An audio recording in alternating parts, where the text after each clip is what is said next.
Absolutely unbelievable.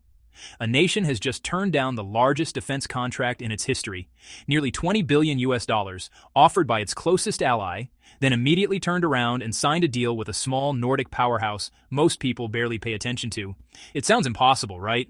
But that's exactly what just happened.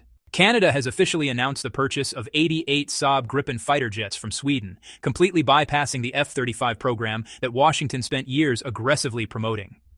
This decision isn't just shaking the defense world, it raises a far bigger question. Is Canada walking away from collective security in exchange for something even more valuable? Welcome to the story few are willing to tell. Before we go any further, hit the like button so the algorithm knows this content deserves to be seen. Now let's uncover what's really behind this 88 Gripen decision. For decades, Canada followed a predictable path. It bought defense equipment from the United States, trusted Western military technology, and played the role of a loyal NATO partner. Lockheed Martin's F-35 Lightning II looked like the obvious choice. A fifth-generation fighter with advanced stealth capabilities already flown by more than 10 allied nations. But behind the polished presentations and glossy brochures was a very different reality. The original contract was estimated at around 19 billion Canadian dollars. That number did not include long-term maintenance, system upgrades, or pilot training over the next 30 years. Defense analysts warned the real cost could easily exceed $30 billion. That would make it the largest military expenditure in Canadian history, larger than the healthcare budgets of several provinces. And money wasn't the only issue. In real-world operations, the F-35's mission-capable rate often sits between 30 and 50%. That means out of 10 aircraft, only 3 to 5 are actually ready to fly when needed. For a country responsible for defending one of the largest airspaces on Earth, that level of availability is simply unacceptable. But even that wasn't the biggest problem. Canada would never own the F-35's operating software. Every line of code, every combat algorithm, every security protocol remains under Pentagon control. If Ottawa wants to integrate a new missile, upgrade radar systems, or even fix a minor software issue, it must ask Washington for approval. And Washington can say no. That isn't sovereignty. That's renting military capability.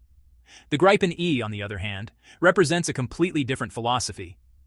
Saab has committed to transferring full source code access to Canada.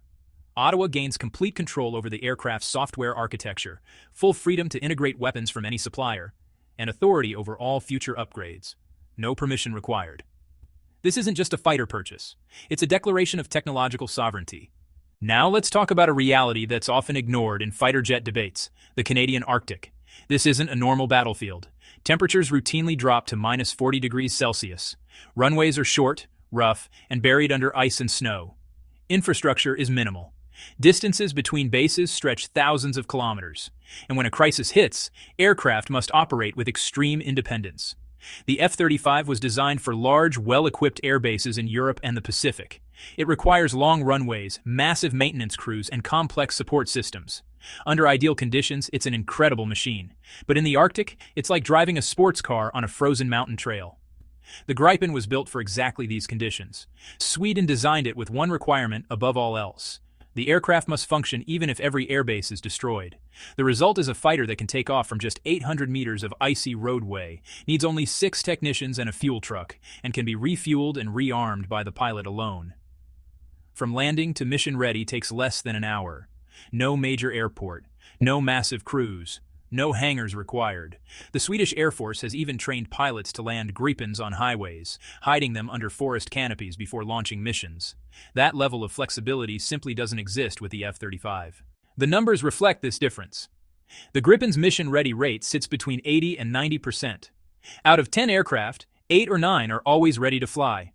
Compare that to 3 or 4 with the F-35. For Canada, responsible for monitoring airspace from the Pacific to the Atlantic and deep into the Arctic, real operational readiness matters more than stealth on paper. So the real question isn't which jet looks better in theory. It's which aircraft actually defends northern sovereignty when temperatures collapse and the nearest base is 500 kilometers away. Now let's talk about costs. The Gripen's operating cost per flight hour is roughly $8,000. The F-35 costs between $35,000 and $47,000 per hour. That's nearly 5 times more. Put that into real-world terms. A Canadian fighter pilot needs about 200 flight hours per year to stay proficient. With 88 aircraft, that's 17,600 flight hours annually. Using F-35s, yearly operating costs would range from $615 million to $827 million. With Gripens, it's closer to $140 million. Over 30 years, Canada saves $15 to $20 billion. That money isn't trivial. It could fund Arctic infrastructure, modernize the Navy, or accelerate next-generation defense technology. It also allows Canada to double pilot training hours, producing more experienced pilots and faster response times. In defense, capability doesn't come from price tags. It comes from training, readiness, and sustainability. But the most overlooked part of this deal may be the most important. Saab isn't just selling jets. It's helping rebuild Canada's aerospace industry. All 88 Gripens will be assembled in Canada. Routine maintenance will be handled by Canadian engineers. Future upgrades will be developed by Canadian tech firms with full software access. Rolls-Royce is committing to manufacture Gripen engines inside Canada, upgrading facilities in Montreal and Winnipeg into modern jet engine production hubs. The program is expected to create 15,000 direct and indirect jobs, engineers, designers, mechanics, and skilled workers with stable careers for decades. This echoes a painful chapter in Canadian history. In 1959, the government canceled the Avro Arrow, a domestically designed fighter far ahead of its time. Over 14,000 workers lost their jobs, many of whom later became key contributors to NASA's Apollo program. Canada didn't just lose a plane, it lost its aerospace future. For over 60 years, Canada became a buyer instead of a builder. The Gripen deal is a chance to correct that mistake. Bombardier, once worried about exclusion under the F-35 program, is now negotiating component manufacturing. Universities are launching aerospace programs.